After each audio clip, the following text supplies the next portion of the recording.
Bonjour, nous sommes donc à Berlin pour la présentation des produits Apple et nous sommes donc à présent avec l'iPad Air 2 dont la principale caractéristique est de proposer une épaisseur de 6,1 mm. Ce n'est pas la seule puisqu'elle propose également un nouveau processeur, de nouveaux capteurs et une nouvelle technologie d'écran qui lui permet justement cette nouvelle finesse. Je suis avec un démonstrateur qui va me faire un petit peu le tour du propriétaire de ce nouvel iPad Air 2 qui sera proposé, enfin précommande dès demain le 17 octobre sur le store d'Apple. Donc le nouvel écran, cette nouvelle technologie qui propose en fait moins de réflexion. Propose toujours un écran Retina avec donc des couleurs les conditions sont pas tip top mais sont plutôt bonnes. En fait le mode rafale apparaît sur l'iPad Air 2. Nous allons faire une petite démo. Bah voilà en façade. Can you show me the burst mode now here? Yeah.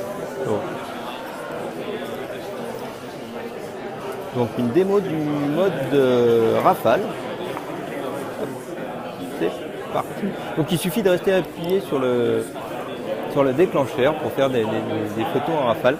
Un petit peu comme. Enfin, c'est une fonction qui était déjà présente sur d'autres terminaux iOS, mais c'est une nouveauté sur l'iPad Air 2. Donc une autre des nouveautés de l'iPad Air 2 est donc l'arrivée du Touch ID sur l'iPad. Il arrive aussi sur l'iPad Mini 3. Un iPad Mini 3 qui a été présenté en coup de vent pendant la conférence. Donc Apple entend bien mettre l'action sur l'iPad Air 2. Peut-être estime-t-il qu'avec l'iPhone 6 Plus, ce dernier viendra faire concurrence à l'iPad Mini 3. Donc voilà, je vais essayer de faire encore quelques tours de l'iPad Air 2.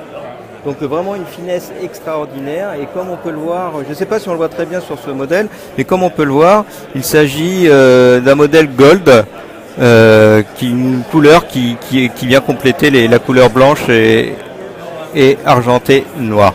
Voilà donc un peu pour cette iPad Air 2 qui bénéficie aussi donc d'un processeur plus puissant, un A8. L'A8 était arrivé avec l'iPhone 6 et l'iPhone 6 Plus. Là, il s'agit d'un A8X un peu plus puissant et qui permet de jouer on voit sur cette démo de course de voiture la puissance.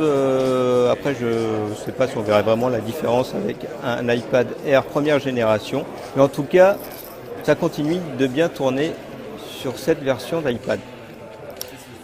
Voilà, donc c'était depuis Berlin où nous avons été invités pour prendre en main ces produits.